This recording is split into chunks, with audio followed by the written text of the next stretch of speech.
Stop. Look at these 4 horses. Don't think about which one is most beautiful. Don't analyze their form or their power. Just feel. Which one pulls you in right now? In this very moment. Remember your number. Because what you're about to hear is built around that single, raw instinct. Jung believed the horse is one of the most powerful symbols in the human unconscious. Across every culture in history, from the ancient myths to our modern dreams, it has represented one thing above all else. The raw, untamed energy of the psyche itself. The force inside you that is either running free or waiting desperately to be released. When you choose a horse, you are not just choosing an animal. You are choosing the part of yourself that is most alive right now. The part that wants to move. To break free. To become something much more than what it has been allowed to be. So, trust what you felt in that first second. Your unconscious mind already knows what it is trying to tell you. Let's find out what it said. If you chose horse number 1, the white horse, here is what is true about you. You carry something rare. A purity of intention that most people have lost somewhere along the way. You don't do things for show. You don't perform for approval. When you care about something, you care completely, and quietly, and without needing anyone to witness it. The white horse in Jungian symbolism represents the psyche seeking truth and transcendence. Not the truth that changes based on who is watching. But the truth that stays, the eternal truth. You feel things at a depth that is difficult to explain to others. You have had moments that stopped time. A piece of music that broke something open in you. A conversation that changed how you see everything.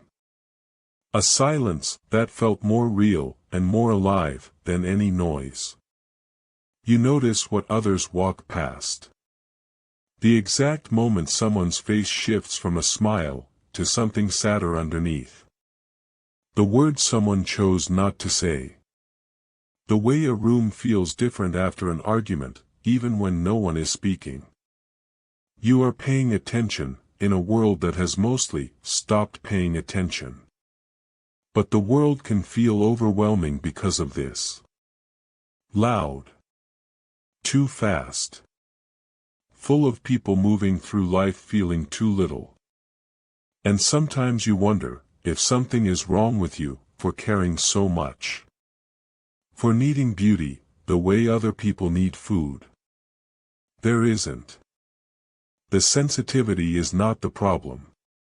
The problem is that you have been trying to survive in spaces that were not built for the depth of what you carry. In relationships, you are one of the most devoted people alive. You don't do surface connections. You don't do small talk. You need someone who can meet you in the deep water. Someone who is not afraid of how much you feel. Someone who understands that your silence is not absence. It is processing. It is feeling. It is love that doesn't know how to become small enough to fit into ordinary words. When you find that person, you are loyal in a way that is almost ancient. You remember everything. The small things they said that mattered. The moments they showed you who they really were. You show up for them in ways they will not truly understand until much later. But here is where you get hurt. You love people for who they could be. You see their potential so clearly that you sometimes love that version more than the person standing in front of you. And when they fail to become what you saw in them, it doesn't just disappoint you. It grieves you. Because you were not just in a relationship. You were believing in someone. Your blind spot is this. You confuse purity with passivity. You hold back the full force of who you are, because you are afraid of being too much. But the white horse doesn't walk slowly because it is gentle. It runs, when it is finally free. Stop waiting for a world worthy of your full presence. Bring your full presence, and watch the world rise to meet it. Your sensitivity is not fragility. It is precision. And the world needs what only you can see. If you chose horse number 2, the brown horse, here is what is true about you. You are built from the earth. Grounded, in a way that other people feel immediately, when they are around you. There is something solid about you. Reliable. Real. You are the person who shows up. Not just when it is easy, but when it is hard. When everyone else has found a reason to disappear. The brown horse in Jungian psychology represents the psyche that has moved through difficulty, and come out not broken, but tempered. Not soft, but real. You have been through things. And instead of becoming bitter, you became honest. That is a rare transformation. People trust you, without being able to explain why. It is because you are consistent. Because you mean what you say. Because when you give your word, it is a contract, not a performance. In a world full of people who overpromise and underdeliver, you are the person who quietly does what they said they would do. But here is the shadow side of this. You carry too much. You have been the strong one for so long, that you have forgotten what it feels like to put the weight down. To let someone else hold it, for a while. To say, I am tired. I am struggling.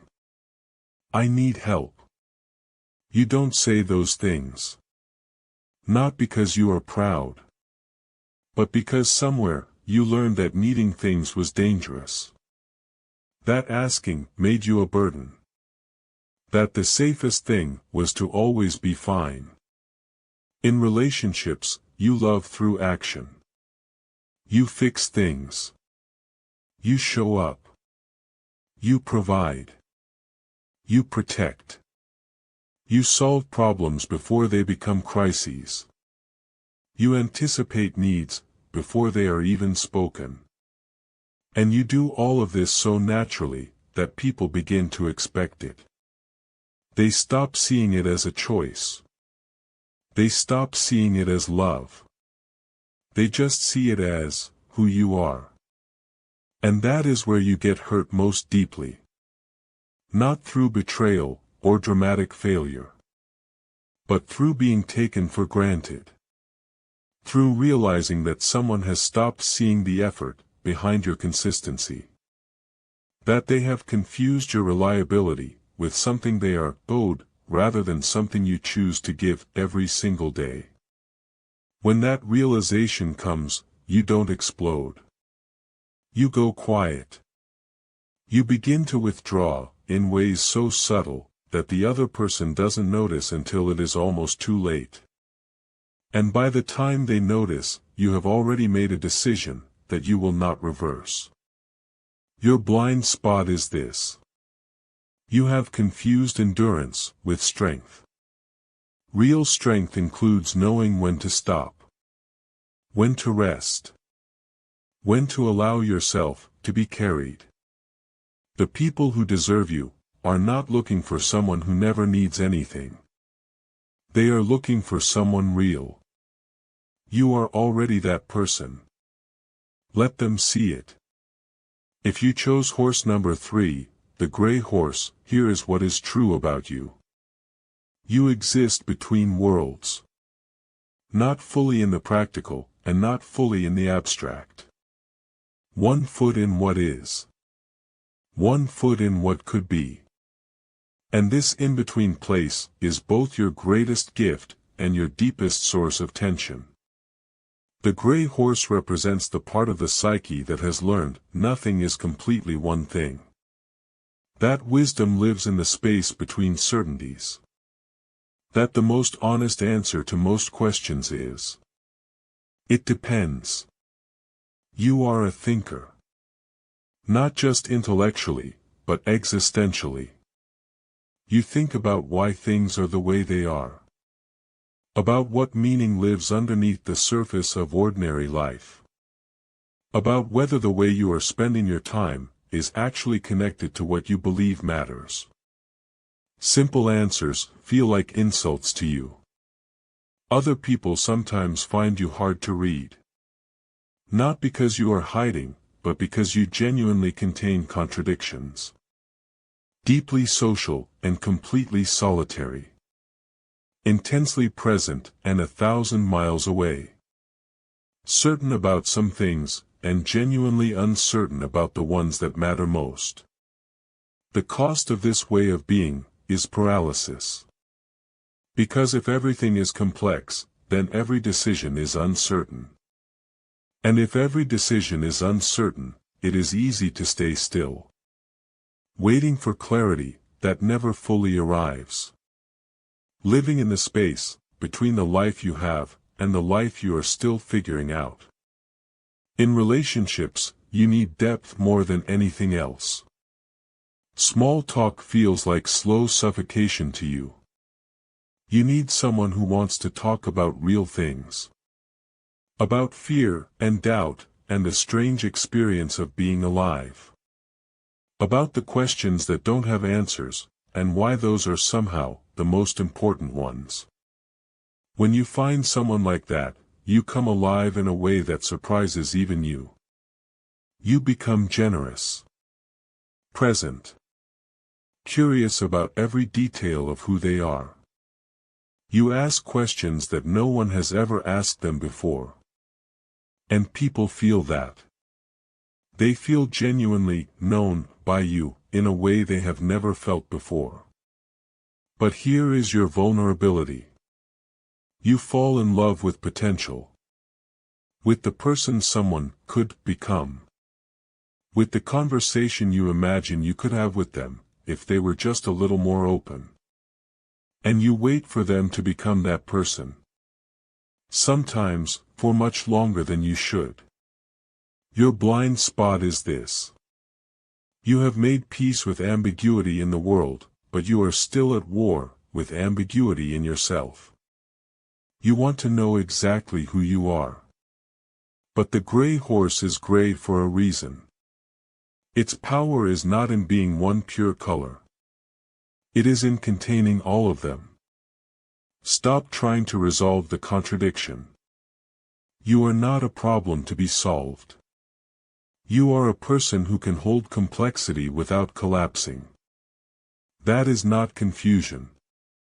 That is wisdom in its earliest form. If you chose horse number 4, the black horse, here is what is true about you. You have power that frightens people. Including, sometimes, yourself. The black horse is the most primal symbol in Jung's entire framework. It represents the shadow in its rawest form. Not darkness as evil, but darkness as pure, uncontained potential. The energy that exists before it is named, before it is shaped, before it is made socially acceptable. You feel things at an intensity that other people don't have access to. Your anger is real. Your desire is real. Your ambition is real. You don't do anything halfway, and you have very little patience for people who do. When you commit to something, you go all the way in. When you decide someone is worth your loyalty, you protect them with everything you have. When you decide someone has betrayed you, the door closes completely, and it does not reopen. You have been told to be less. To tone it down. To make yourself more comfortable, for people who were unsettled by your presence. And some part of you learned to contain it. To manage it. To present a more acceptable version of yourself to the world. But the black horse cannot be permanently contained. It surfaces anyway. As intensity in your work. As a focus that unsettles people who watch you pursue something you care about. As a magnetism that draws people toward you, even when you are doing nothing to attract them. They feel it. The force of what lives inside you. The cost is isolation. Very few people can match your frequency. And you have learned the hard way that surrounding yourself with people who can't keep up creates a loneliness that is worse than being alone. In relationships, you don't open easily. You watch first. You observe how someone behaves when things are difficult. When they don't get what they want. When they think no one important is watching. Because you know, that is when people show you who they actually are. When you do finally open to someone, it is not gradual. It is a decision. A conscious choice to let someone pass the armor. And once you make that choice, you are all in. Completely. The intensity that the rest of the world only sees in fragments, that person gets to see, in full. But here is the wound that cuts deepest for you. When someone you let all the way in, treats what you gave them as ordinary. When they handle something sacred, as if it were casual. When they look at the full weight of your trust, and feel nothing particular about having received it. That is the betrayal, that closes the door permanently. Not a fight. Not a failure. Just the quiet realization, that they never understood what you gave them. Your blind spot is this. You have confused control with safety. You keep the full force of who you are locked away, because you are afraid of your own power. But the black horse locked in a stable is not safe. It is suffering. Stop trying to become less. Start finding the arenas, built for what you carry. The world does not need another person who made themselves small. It needs what you have been holding back. Did any of that feel uncomfortably accurate? That's not a coincidence. That's your unconscious mind recognizing itself. Jung spent his entire career saying the same thing. The answers are not outside you. They have always been inside. Waiting for the right question. The horse you chose tonight was that question. Drop your number in the comments. Which horse? And did it get you right? I read every single one. Subscribe if you want to keep going. New test every week. Same goal. To help you understand yourself at a level most people never reach. This is Psyche. I'll see you in the next one.